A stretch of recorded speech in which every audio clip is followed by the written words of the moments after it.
trucker who's driven the same road for 18 years picks up a radio station that doesn't exist. A county worker finds a fully grown orchard standing on land that's supposed to be empty forest. And a man who drives the same 9 miles every single day starts watching. The mile markers count backward toward a place that isn't on any map. 3 different people, 3 different counties. None of them know each other, and none of them can explain what they saw. That's the part that gets me every time I hear stories like these. It's never one person losing their mind out in the woods somewhere. It's ordinary people doing ordinary things who run into something that simply doesn't fit and then spend years wondering if they should have ever said anything out loud. Stick around for all 3, because the last one is the one that's going to stay with you tonight. There's a detail near the end I didn't believe myself. Not until I heard it confirmed by a second person who had no idea the first person even existed. Dale Whitman had been driving long-haul freight for almost 18 years, and there wasn't a stretch of road in the eastern half of Kentucky he hadn't run 100 times over. Route 80 through the mountains was one of his regulars, a haul he could practically do with his eyes closed. 3 in the morning. Headlights cutting through fog thick enough to chew on. He liked the night runs. Less traffic, less hassle. Just him, the engine, and the CB radio crackling with whatever truckers happened to be on his channel that night. It was company, in its own way. A voice in the dark when you needed one. He'd been doing this long enough that the road had a rhythm to it, and he could tell almost exactly where he was on a route, just by the feel of the asphalt under his tires, even with his eyes half closed from exhaustion. It was a Tuesday, or maybe a Wednesday. He couldn't remember exactly which, when he first heard it. Somewhere around mile marker 40 on Route 80, right where the road dips down into a long valley the locals call Cutter's Hollow. His CB picked up a station playing old-time gospel music. Not static, not crossed signal. Clear as a bell, like someone had a record player sitting right next to the mic. At first he didn't think much of it. AM signals do strange things in mountain country, bouncing off ridge lines, traveling further than they should. Truckers talk about skip all the time. Signals from 1,000 miles away showing up clear as day because of some quirk in the atmosphere. So he just let it play, hummed along a little, didn't think twice. But then he noticed something that made the hair stand up on the back of his neck. There was no station playing that broadcast, not on his radio's display, which usually flickered with at least a frequency reading even on a weak signal. Nothing licensed to operate on that frequency anywhere in that part of the state, which he checked later out of pure curiosity, scrolling through the FCC's public registry on his phone at a truck stop outside Hazard. He mentioned it the next week to a buddy of his on the same route, half expecting to get laughed at. Instead, the guy went quiet for a second and said, "Yeah, man, I've heard that too. Same stretch, same time of night, always somewhere between 2 and 3 in the morning." Word got around the way it does among truckers who share routes and swap stories at truck stops over bad coffee. Turned out at least 6 or 7 regulars on that haul had picked up the same broadcast at some point. Always in that same 10-mile pocket of road, always gospel music, always between 2 and 3 a.m. One older driver, a guy who'd been hauling that route since before Dale even had his license, said he remembered hearing it as far back as the early 2000s, and back then he just figured it was some little church station that eventually went off the air.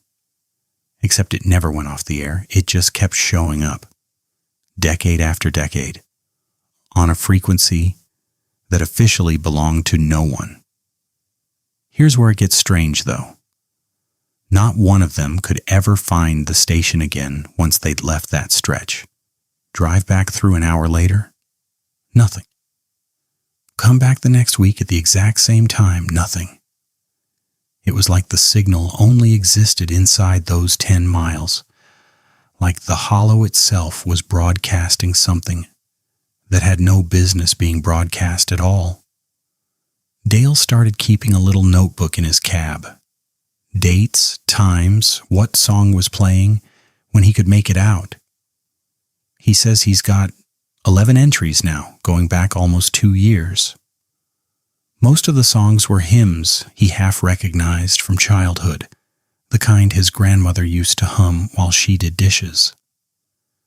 A couple of times he heard what sounded like a preacher's voice between songs, low and steady, but he could never make out actual words, just the rhythm of someone speaking with conviction.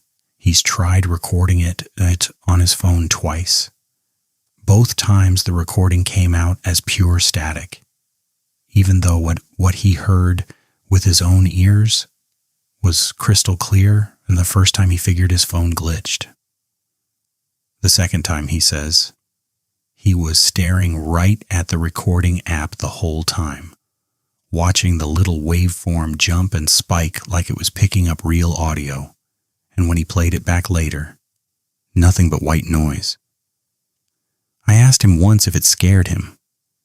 He said no, not exactly. He said the thing that scared him wasn't the music. It was the silence right after it cut out. Because every single time, without fail, right as he crossed the far edge of Cutter's Hollow, the gospel music would stop mid-song, and for about 30 seconds, his CB would go dead quiet. No static, no white noise, just nothing, like the radio itself had forgotten how to make sound. And then, just as suddenly, regular chatter would pick back up like nothing had happened at all. Other truckers' voices filtering back in mid-conversation, as if no gap had ever occurred. There's one more thing Dale told me, almost as an afterthought, right before we ended the call. He said one night, maybe 8 or 9 months ago, the gospel music had been playing as usual, and right in that 30-second gap of silence, he thought he heard something underneath it. Not words exactly, more like breathing. Slow, deliberate breathing, close enough to the mic that it seemed to fill the whole cab for a second before the regular static rolled back in. He hasn't mentioned that part to anyone else.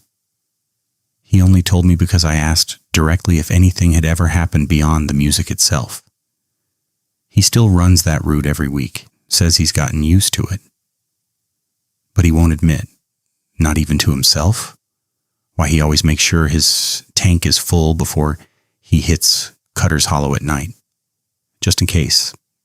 And he won't admit why, on the nights the silence feels a little too long, he reaches over and turns the volume all the way down before it has a chance to fill the cab. There's one last thing worth mentioning, something Dale only brought up when I asked if anyone else had ever ridden along with him through that stretch. He said a trainee rode shotgun with him for 2 weeks, a couple years back, a young guy fresh out of trucking school, and on the 3rd night of the route, right on schedule, the gospel station came in. Dale didn't say a word about it beforehand, just wanted to see if the kid would notice anything at all.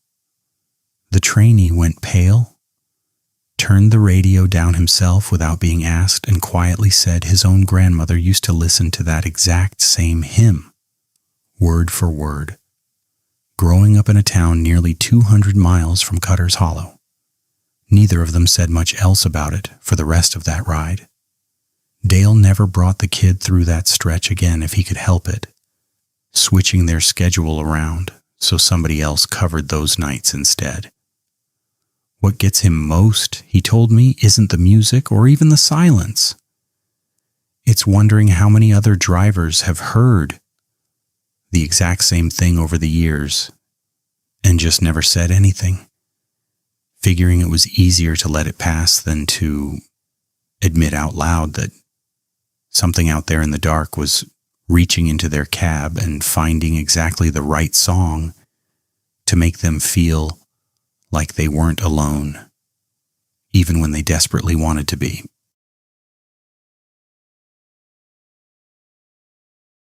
Carol Pierce worked for the county tax assessor's office in Bryan County, West Virginia, for the better part of 22 years. And if there's one thing 2 decades of property surveys teaches you, it's that paperwork doesn't lie. A deed says what it says. A plat map shows what's there. That's the whole job, really, making sure what's on paper matches what's on the ground. She used to tell new hires that the job was 90% boredom and 10% making sure nobody was quietly stealing land from their neighbors by moving a fence line a few feet a year. So when she drove out to a remote parcel near the edge of the county to do a routine reassessment, she was not prepared for what she found. According to every record on file, that parcel was undeveloped forest. No structures, no agricultural use, no permits ever filed for clearing, planting, or building anything at all. The deed went back 4 owners. The earliest one dated 1961, and every single transfer described the same thing. Raw timberland, assessed at the lowest possible rate because nothing had ever been done with it. What she actually found when she walked the property line was an apple orchard. Not a few wild trees that had seeded themselves over the decades, the kind you sometimes find near old homesteads. A full orchard, rows of trees pruned, the ground beneath them clear of brush, fruit ripening on the branches, like somebody had been tending it that very morning. The grass between the rows was even mowed, short and tidy, the way you'd expect from a property somebody cared about. Not one that had supposedly never been touched by a human hand in 60-some years. She figured there had to be some mistake in the records. Maybe an old permit that never got logged right. Maybe a previous assessor who just never updated the file. Mistakes like that happened more often than people would think in a county office running on outdated software and underpaid staff. She went back to the office and pulled everything she could find. Satellite imagery going back 15 years. Nothing. Every single image showed unbroken forest canopy on that parcel. No orchard, no clearing, no rows of trees, not even a hint of a path leading in. She drove back out a second time, partly to double-check her own eyes, partly because something about it had gotten under her skin in a way she couldn't quite explain. The orchard was still there, but it looked different, older. The trees seemed thicker, more gnarled, like they'd had another 20 years to grow in the 2 weeks since her last visit. The branches hung lower, heavier with fruit, some of it overripe and split open on the ground in a way that suggested no one had harvested it in a while, despite how meticulously maintained everything else looked. She asked around the office, figuring somebody had to know something. Nobody had ever heard of an orchard out that way. A co-worker who'd grown up nearby said his grandfather used to talk about a piece of land out past the old church road that folks just called the Quiet Acres, and that nobody from his family had ever set foot on it. Not because of any rule, just because it never came up. Nobody went there. Nobody talked about going there. It just sat there, unvisited, for as long as anyone could remember, a blank spot on the family's mental map of the county that nobody questioned. Carol couldn't let it go, not entirely. A few weeks later, on her own time, she drove out to the County Historical Society and started digging through old records, the kind that don't make it into the digital system. She found a single newspaper clipping from 1958, 3 years before the earliest deed on file. A short item about a family that had supposedly farmed that parcel for 2 generations before abruptly leaving the county without selling the property or notifying anyone. The article didn't say why they left. It just said the family had gone and the land had sat empty ever since, at least according to county records, which made the orchard's pristine condition even harder to explain. She filed her assessment as best she could, noting the discrepancy for the record, and recommended a follow-up survey that, as far as she knows, never happened. Budget cuts, short staffing, the usual reasons paperwork gets shelved and forgotten in a drawer somewhere. She still has the photos from her visit on her old work phone. She showed them to me once.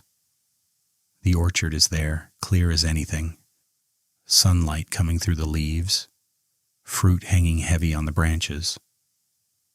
And underneath every single photo, the timestamp and GPS coordinates match a parcel that, according to every map in that courthouse, has never had a single tree planted on it by human hands. There's a detail she only mentioned once, almost in passing. On her second visit, standing at the edge of the orchard with her camera, she said she felt certain, dead certain, that the rows of trees were arranged differently than they had been the first time. Not by much. Just enough that the path she'd walked in on the first visit didn't line up anymore, like the orchard had quietly rearranged itself sometime between her 2 trips. She never went back to check a third time. She doesn't go out that way anymore if she can help it. Says it's not about being scared exactly. Says it's more that some things are easier to leave alone once you've seen them. Because once you start asking questions, you realize you might not actually want the answers. And you definitely don't want to be the one standing in the middle of an orchard that isn't supposed to exist when the sun starts going down. A retired surveyor she knew from her early years at the office, a man who'd mapped half the back roads in that county before GPS ever existed, told her once that he remembered hearing about that exact parcel decades earlier, back when he was just starting out. He said an older colleague had warned him never to take a job out past the old church road. No explanation given beyond a tired shake of the head and a comment that some land just doesn't want to be measured. He'd laughed it off at the time, chalked it up to small-town superstition the way you do when you're young, and certain the whole world runs on logic. He wasn't laughing anymore by the time he told Carol about it decades later, sitting across from her at a diner with his coffee going cold while he talked.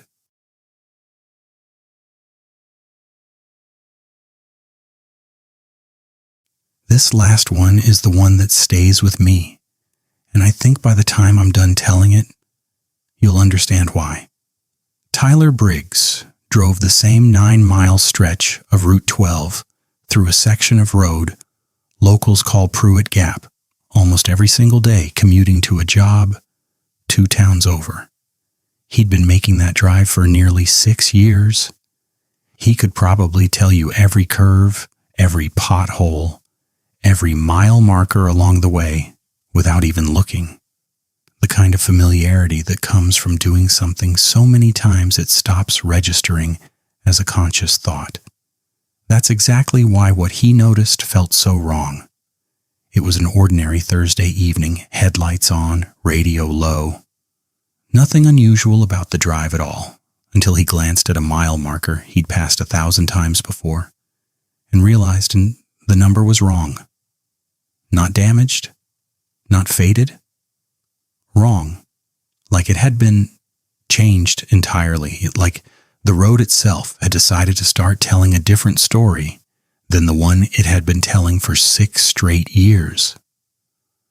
The markers on that section of Route 12 normally count up as you head east, the way mile markers do on every road in the country.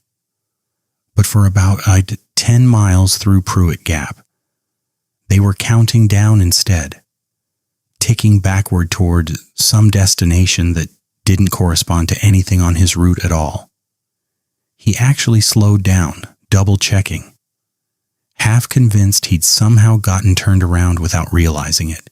But the road signs, the gas station he passed, everything else confirmed he was exactly where he thought he was.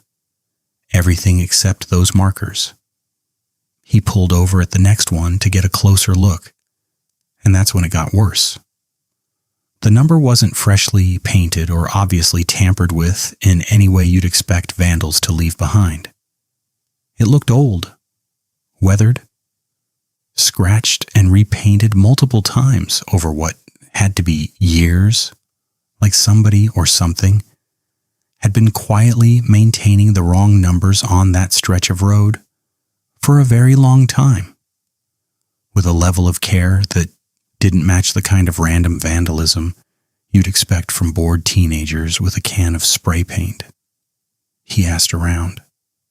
Co-workers, neighbors, even a guy at the gas station who'd lived in the area his whole life. Most people just looked at him funny and said they'd never noticed anything like that, never paid that close attention to mile markers. Who does that? A couple of people got oddly quiet and changed the subject fast, the kind of quiet that tells you more than any answer would. The kind where you can tell someone knows something and has decided a long time ago that they're not going to be the one who says it out loud. He started paying closer attention every time he drove through. The countdown was never exactly the same twice. Some nights it would start 10 miles out. Other nights it seemed to start closer, like whatever was happening had crept further down the road.